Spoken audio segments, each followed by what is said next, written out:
Saudara yang terkasih, berjumpa kembali di dalam renungan saat ini.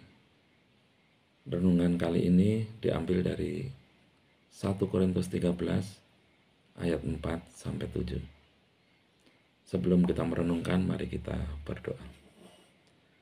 Tuhan Allah Bapa kami, Allah yang Maha Kudus, terima kasih untuk kesempatan saat ini kami kembali akan merenungkan firman-Mu. Tuhan memberkati, Tuhan yang akan menolong setiap anggota jemaat yang boleh mendengarkan firman-Mu saat ini, sehingga boleh menjadi kekuatan di dalam kehidupannya. Di dalam nama Tuhan Yesus, kami berdoa dan mengucap syukur. Amin. Firman Tuhan dari 1 Korintus 13 ayat 4-7, demikian firman-Nya. Kasih itu sabar, kasih itu murah hati, ia tidak cemburu, ia tidak memegahkan diri dan tidak sombong. Ia tidak melakukan yang tidak sopan dan tidak mencari keuntungan diri sendiri. Ia tidak menyimpan kesalahan orang. Ia tidak bersukacita karena ketidakadilan, tetapi ia bersukacita karena kebenaran. Ia menutupi segala sesuatu, percaya segala sesuatu, mengharapkan segala sesuatu, sabar menanggung segala sesuatu.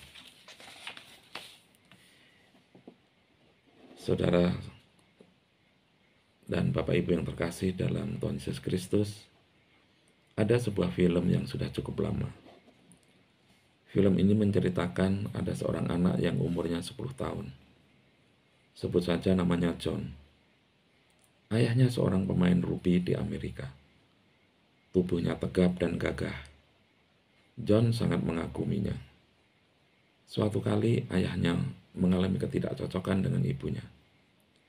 Mereka lantas untuk memutuskan berpisah. Ayah John meninggalkan rumah dan John sangat terpukul sekali. Ia berubah menjadi anak nakal, pemberontak, suka berkelahi, suka membolos, dan berani melawan guru di sekolah. Dan lebih parah lagi, John suka mencuri. Ia pernah tertangkap mencuri di supermarket. Ibunya benar-benar sedih dan kehabisan akal. Para guru juga kewalahan. Para guru berpikir bahwa John membutuhkan figur seorang ayah. Atas saran kepala sekolah, ibunya menghubungi perkumpulan bapak-bapak orang tua asuh yang mempekerjakan orang dewasa untuk menjadi orang tua asuh. Seminggu kemudian, datanglah seorang bapak, sebut saja Pak Her. Ia tidak setegap dan segagah ayahnya, dan ia juga tidak bisa bermain rugby. Menangkap bola dari lemparan John saja tidak bisa. Karena itu John tidak menyukai Pak Her. Tidak jarang, Pak Her menjadi bulan-bulanan John. Namun Pak Her sangat sabar dan telaten. Ia mengasihi John. Ia suka menjemput pulang sekolah, menemani John saat bermain, dan mendengarkan cerita-cerita John. Pak Her tidak pernah lupa dengan peristiwa-peristiwa penting dalam kehidupan John. Ketika John berulang tahun, Pak Her membelikan es krim kesukaan John dan ikut menyiapkan pestanya. Ketika mendapat nilai bagus, Pak Her memujinya. Ketika John sedih, dihiburnya. Akhirnya, hati John pun menjadi luluh. Ia menyadari betapa besar cintanya Pak Her kepada John. Akhir dari cerita, John memeluk Pak Her, dan Pak Her mengangkat tinggi-tinggi, dan mereka berdua tertawa bahagia. Tidak ada lagi jarak di antara mereka. Saudara yang terkasih dalam Tuhan Yesus Kristus, betapa besarnya kekuatan kasih. Bahkan hati sekeras batu karang pun akan luluh karena kasih. Maka jangan pernah berkecil hati kalau kita tidak sepandai orang lain, tidak segagah dan seelok orang lain.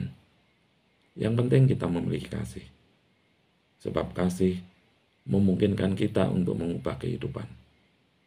Kasih juga menjadikan kita bermakna. kepandaian, kekayaan, atau apapun yang kita punya akan sia-sia kalau tanpa kasih. Seumpama tubuh tanpa jiwa. Persis seperti yang dikatakan Rasul Paulus dalam 1 Korintus 13 ayat 1. Sekalipun aku dapat berkata-kata dalam segala bahasa manusia dan malaikat, aku tidak mempunyai kasih, aku seperti gong yang berkumandang dan canang yang gemerincing. Maka berjalanlah dengan kasih. Alasilah langkah kita dengan kasih. Terangilah hati kita dengan kasih. Hiasilah pikiran dan hati kita dengan kasih. Dan kita tidak akan pernah kecewa. Mungkin hidup kita tidak lantas tanpa masalah. Tantangan lantas tidak surut menjauh. Tetapi dengan kasih, langkah kita menjadi ringan. Keteguhan dan ketenangan akan selalu mengiringi kita. Seperti Bapak Agustinus, seorang bapak gereja yang pernah mengatakan, mulailah dulu dengan kasih. Jika kasih sudah ada, maka lakukan yang engkau kehendaki. Lalu apa itu kasih? Menurut 1 Korintus 13 ayat 4-7, kasih itu sabar. Kasih itu baik hati. Ia tidak cemburu. Ia tidak memegahkan diri dan tidak sombong. Ia tidak pemarah, tidak melakukan yang tidak sopan, tidak mencari keuntungan diri sendiri. Ia tidak bersukacita karena ketidakadilan, tetapi karena kebenaran, yang menahan segala sesuatu, mengharapkan segala sesuatu, sabar menanggung segala sesuatu. Saudara yang terkasih dalam Tuhan Yesus Kristus, alangkah indah jika kehidupan dalam keluarga berdasarkan kasih. Saya yakin semua anggota keluarga akan merasakan damai, tenang, dan saling mengasihi. Tuhan Yesus memberkati kita semua. Amin.